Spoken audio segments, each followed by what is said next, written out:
Hello, Thrivers. Heather here. Really excited. Mark and I and our entire team here at iThrive Coaching have been busting our butts to get the doors reopened for our proven live path course. And so that's a huge announcement that we're opening doors tomorrow.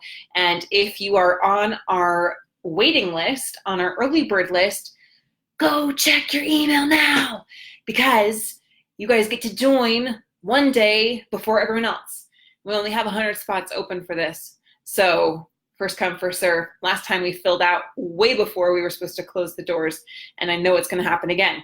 So if you want to make sure that you get the proven path method, learn how to connect with your spouse, open up communication, to do the pattern interrupting that we're talking about, establish some new healthy patterns that are going to serve you in your relationship, learn how to pull your spouse toward you instead of pushing them away, and all that is involved with our entire path method that we've been sharing with you, then go check that out.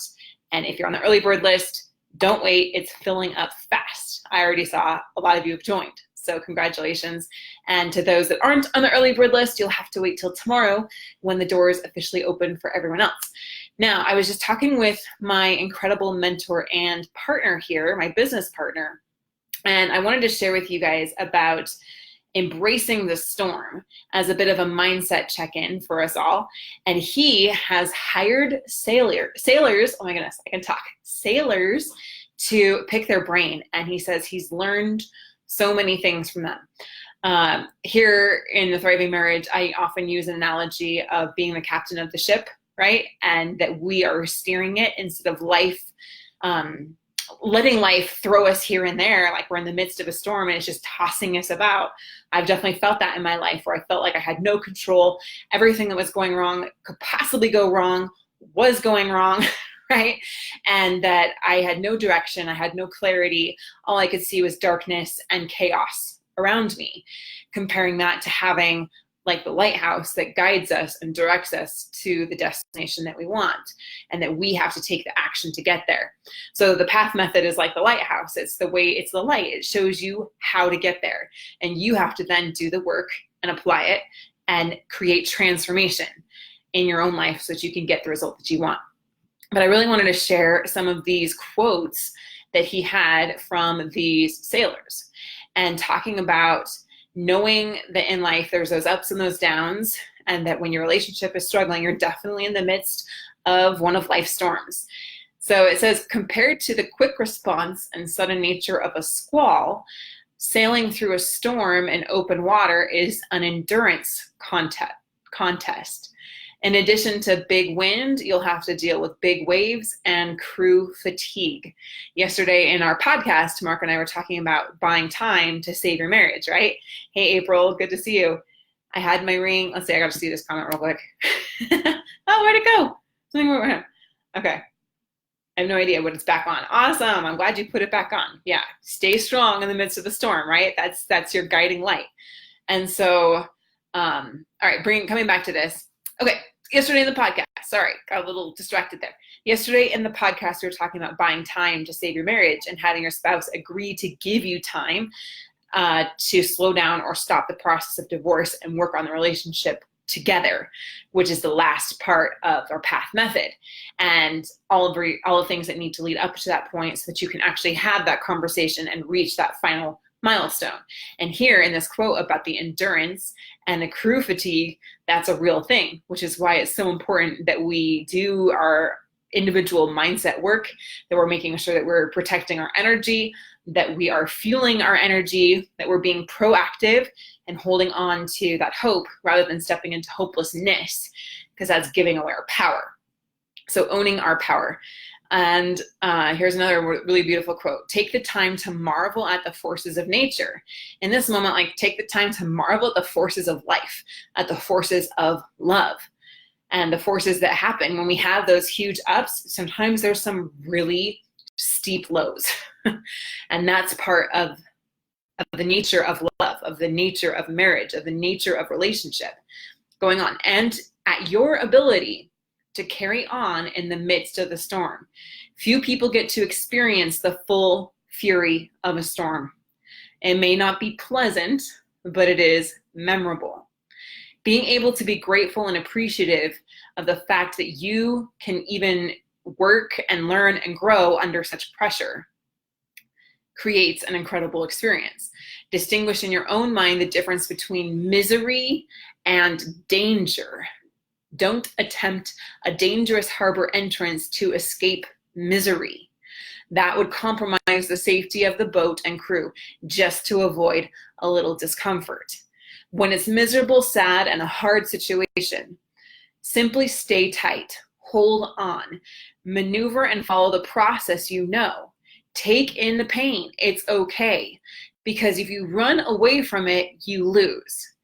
It's very easy to freak out and start changing things, looking for an escape out of the pain or out of the problem. But remember that you need to stay the course, and running will only make things more dangerous in exchange from an illusion of comfort, of you hoping the changes will work. Don't.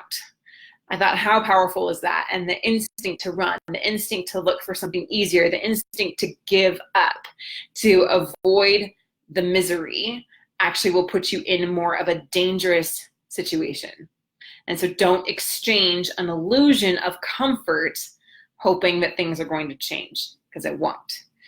It happens by staying the course, staying strong and holding on to what we know will work so that we can weather through that storm and become even better because of it.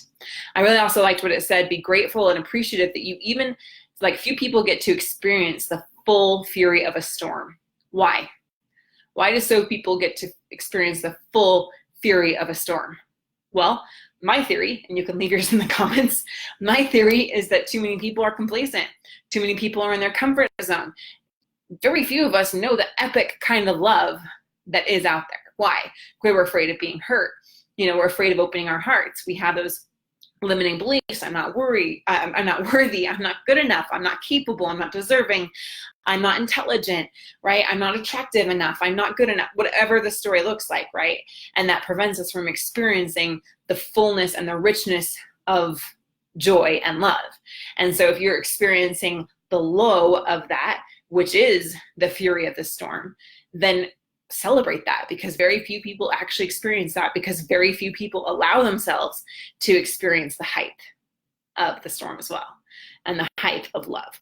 So I hope my analogy is kind of making sense here. But as I was reading these things, it just resonated so much with me, the idea that we're in the midst of a storm. And are we choosing to run away from misery and from pain, thinking that we can just make a quick dash to the harbor and somehow it's going to be better, but it's actually going to be disastrous to us and to our family and to generations to come? Or are we willing to stay true to what we know is going to help us get where we want to be, and staying true to that lighthouse and following through with it so that we can get where we want to be? So I hope that makes sense. April asked, what is the close date? So I'm pretty sure it's supposed to be, course starts next Monday. I think it's supposed to be Sunday. So, but it really closes once we hit 100 people, because we limit it to give you the very best value possible. It's a live course, and you get 2 bonus coaching calls, just like our one-on-one clients get. They usually get 12 to 24 calls, depending on what they need, and you're going to get the first 2, and you always have the option to continue if you want. So anyway, embrace the storm. If you're in the midst of a storm, celebrate that you're actually in a storm, because very few people even allow themselves to be in a situation where they could be in a storm, right? They won't open up their heart to get hurt. They won't go there, and they'll stay in mediocre relationship, and they'll just stay there the rest of their lives. It said that 50% of marriages end in divorce, but only 17% of people say that they're actually happy in their marriage, which means the most of us are walking around with unhappy relationships, and we're just kind of going through the motions, and we get comfortable doing that. And so that's where most people stay. They stay at this level their whole life, and they never play it big. They never open their heart. They never experience deep and true love. They never allow themselves to fall madly in love with someone because of the pain that it could cause. And they never experience the fury of the storm of when things maybe aren't going as well. So celebrate the fact that you did, that you are that kind of person, that you're living large, and that you get to experience the fury of the storm, and you now know what you need to do. All right. So we will see you guys tomorrow with official doors opening for Live Path. My heart, my love, my appreciation goes out to you today. I hope you have a fabulous day. I'll talk soon.